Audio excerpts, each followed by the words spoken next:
महाकाय सूर्यकोटि समप्रभ निर्विघ्नं कुरु मे देव सर्वकार्येषु सर्वदा। जब रात होती है तो हम एक दिया जला लेते हैं और उसकी रोशनी में खुद को महफूज समझते हैं, मगर उस रोशनी के परे जो अंधेरा है वो अपने अंदर बहुत सारी कहानियां समेटे हुए है और इन्हीं कहानियों को आप तक लेकर आता है रात के अंधेरे में।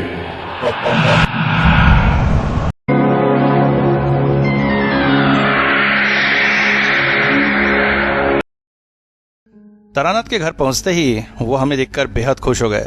अरे आओ आओ आओ आओ, बैठे बैठे परेशान हो गया था। इस लॉकडाउन ने तो हालत खराब कर दी। बस ना कोई ग्राहक ना कोई जान पहचान वाला, बस परेशान हो गया भाई।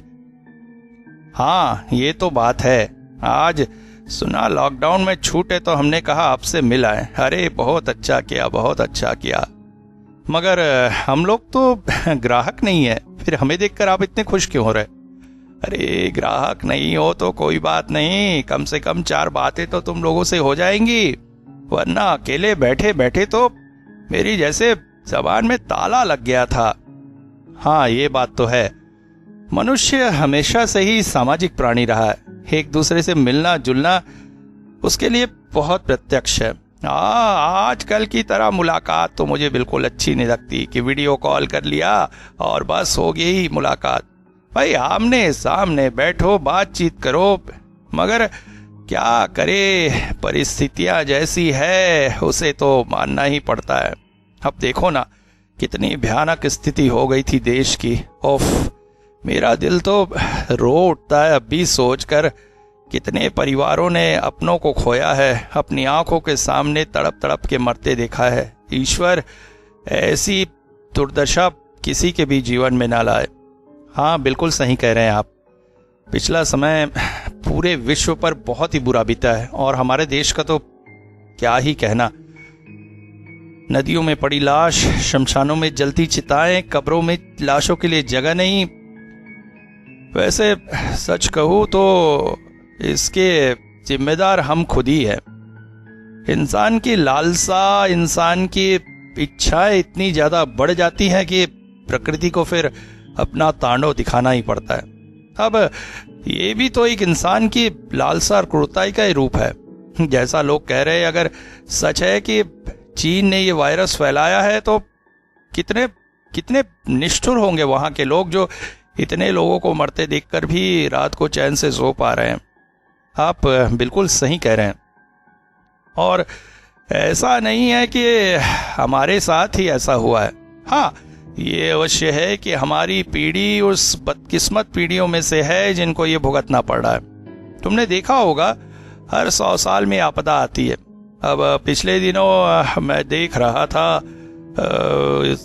ईस्वी सन 500 की बात, उस समय तो हमसे भी बुरी स्थिति थी। कहते हैं पूरे विश्व में अंधेरा छा गया था और कई महीनों तक ये अंधेरा रहा था। न खेती बाड़ी, न खाना पीना, ठंड इतनी कि लोग जमकर मर रहे थे और लकड़ियां भी खत्म हो रही थी। क्या हालात गई होगी उन पर, हमसे और बुरे हालात थे उनके। तो ऐसा होता रहता है, जब प्रकृति पर मनुष्य का उपद्रव बहुत ज्यादा बढ़ता है तो वो खुद ही सब कुछ नियंत्रण में लेती है। ये बात तो आप बिल्कुल सही कह रहे हैं। तभी किशोरी बोल पड़ा, मगर इंसान समझता कहाँ है। अभी आपने उस दिन वो हत्याकांड तो पढ़ा ही था। हाँ ये तो है। अरे हाँ, वो जो सेक्स वर्कर की हत्या कर दी गई थी ना। हाँ बड़ी बेरहमी से हत्या की गई थी, मगर हत्यारा पकड़ा गया क्या? हाँ तुमने पेपर नहीं पढ़ा आज? नहीं, आज पेपर पढ़ने का मुझे समय नहीं मिल पाया था। अरे हत्यारा उसी का एक ग्राहक था, पैसों को लेकर कुछ अनबन हुई थी। एक और सेक्स वर्कर जो उस समय वॉशरूम में थी उसने देखा था, मगर डर गई थी ऐसा कुछ बता रहे थे। अरे हाँ मैंने भी पढ़ा, वो डर के मारे बेचारी चुप थी, मगर सारी घटना उसने प्रत्यक्ष देखी थी। फिर हिम्मत करके 5 दिन बाद पुलिस के सामने उसने सब सच बता दिया और वो ग्राहक पकड़ा गया। ओफ, कितना भयानक होता होगा ना अपनी आंखों के सामने किसी को इस तरह से मर्डर होते देखना। काश मुझे कोई ऐसा मिल जाता जिसने देखा हो, तो उसकी मनस्थिति जानने की कोशिश करता। कहीं बाहर जाने की क्या जरूरत है, मैं ही तुम्हारे सामने बैठा हूं। क्या? हम दोनों चौंक पड़े। आपने हत्या होते देखी है?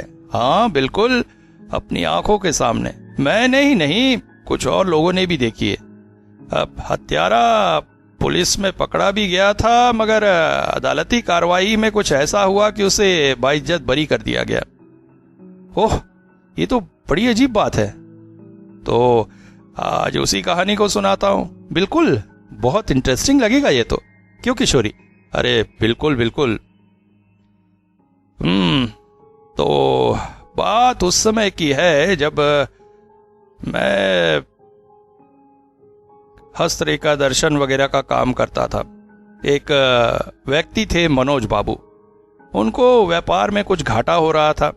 मैंने एक रत्न उन्हें पहनने दिया जिससे उनकी परिस्थिति सुधर गई। उसके बाद से वो अक्सर शाम को मेरे पास बातचीत करने चले आते। वैसे ज्योतिष के बारे में उनका ज्ञान भी काफी अच्छा था, इसलिए उनसे बातचीत करके बड़ा आनंद आता था। एक शाम ऐसे ही हम बैठे बैठे बातें कर रहे थे, मगर बातें क्या, बातें मैं ही कर रहा था। मनोज बाबू सिर्फ हाँ हूं ही कर रहे थे। उनको देखकर लग रहा था बहुत अनमने से है। बातों बातों में मैंने पूछ लिया, क्या हुआ, आज आप बड़े अनमने से लग रहे हैं? क्या बताऊं, एक बड़ी परेशानी में हूं। अरे क्या परेशानी, बताइए ना। आपकी तो परेशानी मैंने दूर कर दी। नहीं, मेरी परेशानी नहीं है। मेरा एक मित्र है अमर चट्टोपाध्याय, वो बड़ी परेशानी में है। उसकी बेटी है एक ज्योति नाम की, यही 13-14 साल की होगी। अब कुछ अजीब अजीब सी हरकतें करती है, अनाप शनाप बकती है। क्या? कुछ गंदी बातें करती है? नहीं, ऐसी तो नहीं, मगर क्या बोलती है किसी को समझ में नहीं आता है। मगर जब उस तरह के दौरे में पड़ते हैं उसे, तो बड़ी बुरी स्थिति हो जाती है। वैसे अमर डॉक्टर को दिखाने की सोच रहा है, मगर आजकल के साइकाइट्रिस्ट की हालत तो आप जानते ही हैं। आप तो इस विषय में काफी जानकार है। आप एक बार चलिए ना उसके यहाँ।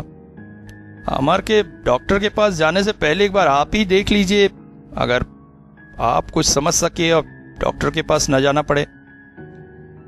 उसकी बात सुनकर मैंने भी मन ही मन सोचा कि चलो चला जाए। जब अमर बाबू के घर पहुंचे तो अमर बाबू काफी अच्छे स्वभाव के व्यक्ति थे। उन्होंने हमें बहुत अच्छी तरह से बैठाया। फिर ज्योति को लाया गया। ज्योति को देखते ही साथ मैं चौंक पड़ा। उसके रूप रंग में बहुत सुंदरता थी। बच्ची बहुत ही सुंदर थी और शरीर का गठन कुछ ऐसा था कि अपनी उम्र से ज्यादा बड़ी ही दिखती थी। और सबसे आश्चर्यजनक बात, उसके शरीर में जातेश्वर होने के लक्षण थे। इससे पहले मैंने तुम लोगों को जातेश्वर के बारे में बताया था जब अपनी छोटी बहन की कहानी बताई थी। इसके शरीर में भी वही लक्षण थे। जातेश्वर वास्तव में ऐसे आत्माओं का रूप होता है जो पुनर्जन्म प्राप्त कर रही होती है। मुझे बेहद आश्चर्य लगा।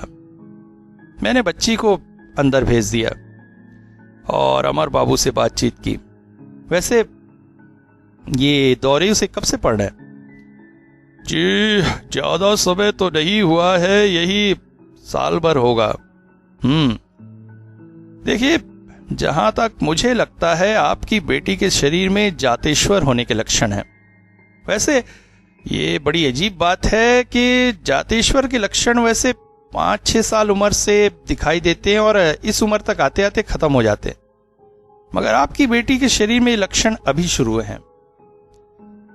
जातेश्वर वास्तव में पिछले जन्म में किसी इच्छा के अतृप्त रहकर मरी हुई आत्माएं होती है जो पुनर्जन्म प्राप्त करती है और इस जन्म में भी उसे पिछले जन्म की बातें याद रह जाती है।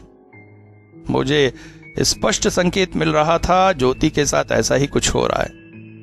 अभी हम बातें कर ही रहे थे कि अंदर से चीखने चिल्लाने की आवाजें आने लगी। अरे अरे देखो देखो, ज्योति फिर वैसी कर रही है, पकड़ो पकड़ो, संभालो संभालो। मुझे प्रत्यक्ष देखने का मौका मिल रहा था कि आखिर क्या हो रहा है। मनोज बाबू बोल पड़े, आप जरा आइए मेरे साथ अंदर, खुद ही देख लीजिए। कमरे के अंदर जब मैं पहुंचा तो बहुत सी महिलाओं से घेर कर खड़ी थी। मैंने मनोज से कहा, इन महिलाओं को जरा हटने बोलिए, मुझे देखना है बच्ची को। मनोज बाबू को कुछ कहना नहीं पड़ा। मेरी बातें सुनकर महिलाएं खुद ही एक तरफ हो गई। मैं बच्ची के पास पहुंचा तो बच्ची छटपटा रही थी।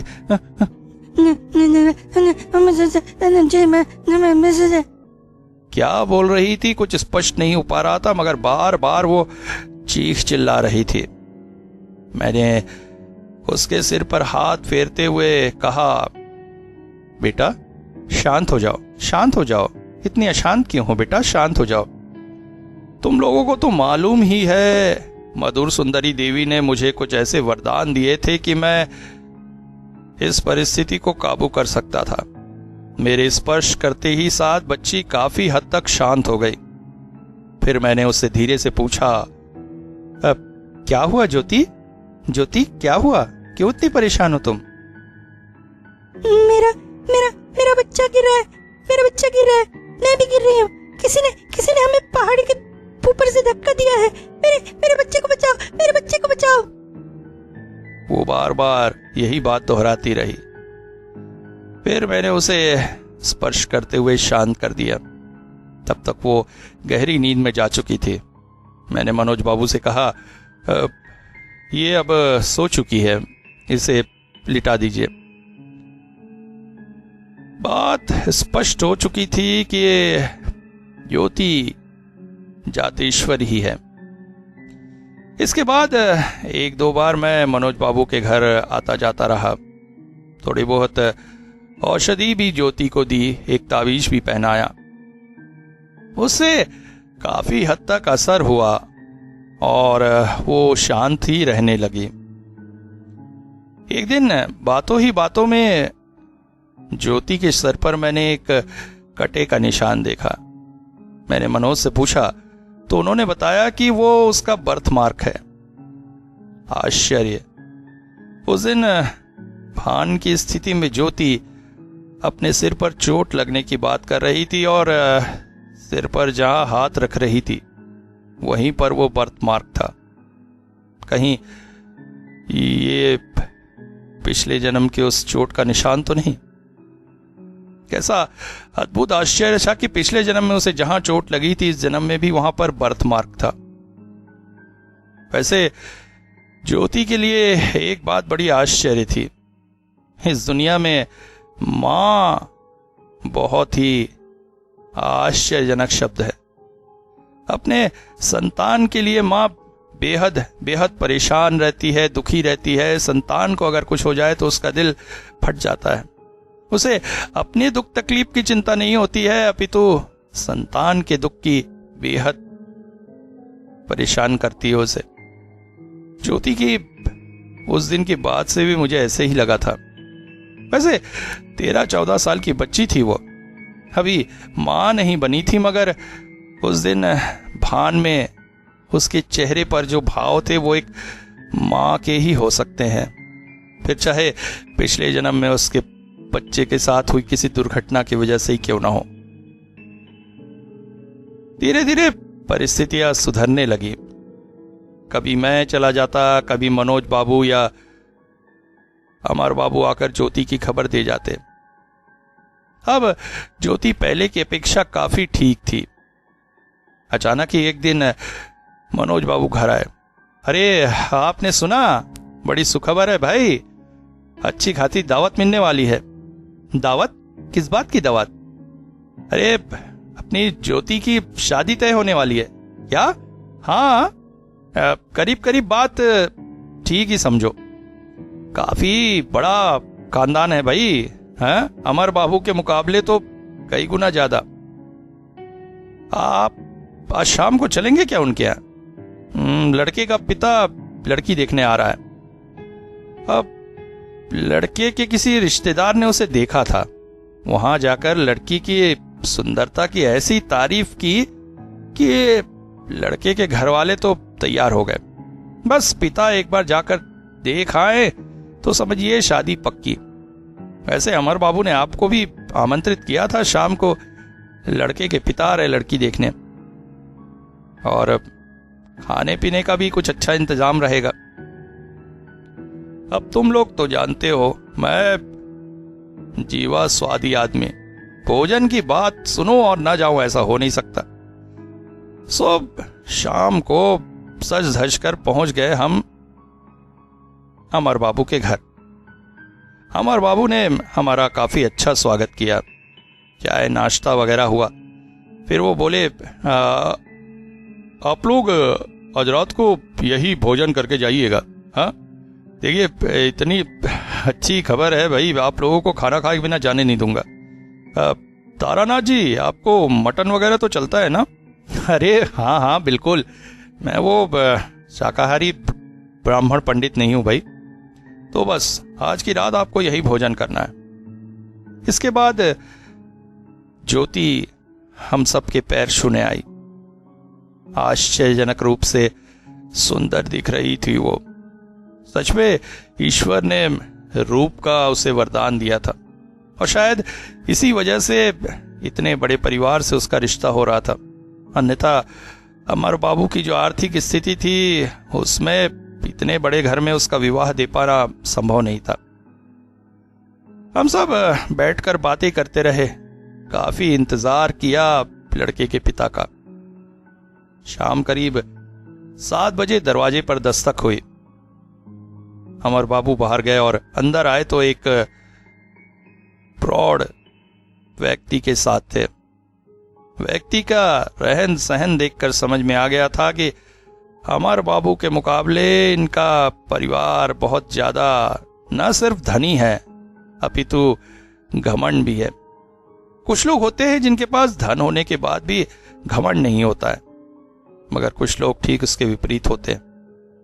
उन्हें देखकर मैं और मनोज खड़े हो गए, हाथ जोड़कर नमस्कार किया, मगर हमारे नमस्कार का सिर्फ आंखें झुकाकर उन्होंने उत्तर दिया। आकर कुर्सी पर बैठे, खाने पीने के सामान लाए गए, मगर उन्होंने सिर्फ चाय पिया। बार बार कहते रहे, देखिए जल्दी लड़की को ले आइए, असली में मेरे पास समय नहीं है। अब मैं अभी इस शहर में जरा व्यापार के सिलसिले में आया था, सोचा ये काम भी करता चलो, अन्यथा मेरे पास कहाँ समय है। ये सब लड़की देखने के लिए मेरे पास समय न था। वो तो हमारे रिश्तेदार ने आपकी लड़की की बहुत तारीफ कर दी थी, इसलिए हम देखे जा रहे हैं, वरना ऐसे छोटे घर में हम कभी रिश्ता न करते। उनकी बातचीत से समझ में आ रहा था कि अमर बाबू को इस घर में रिश्ता देकर कोई सुख नहीं मिलने वाला है, अपितु इसी तरह के ताने सुनने पड़ेंगे। मगर बेटी के सुख के लिए पिता अपमानित होने को भी तैयार रहता है।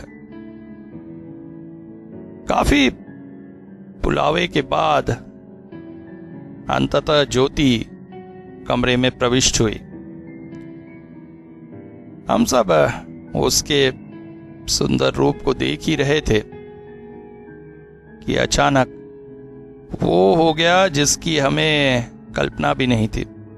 हम सब तो सोच रहे थे एक शुभ कार्य में सम्मिलित हुए हैं, बहुत जल्दी एक खुशखबरी सुनने को मिलेगी, फिर अच्छा खासा भोजन खाएंगे, मगर परिस्थितियां कुछ और ही हो गई।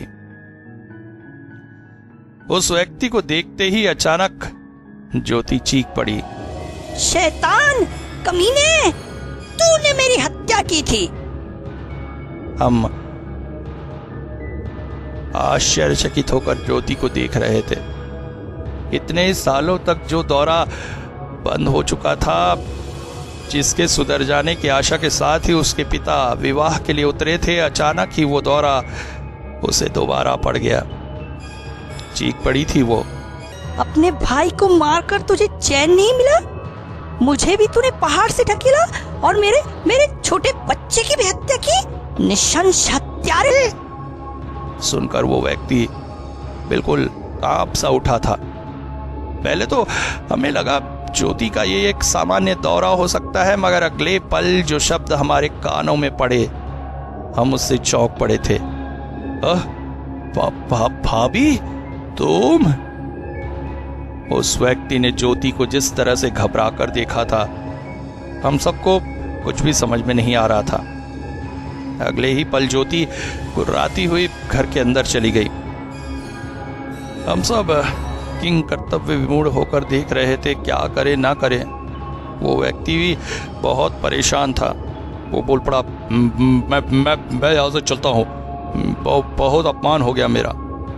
मगर अगले ही पल जो हुआ वो और भी भयानक था।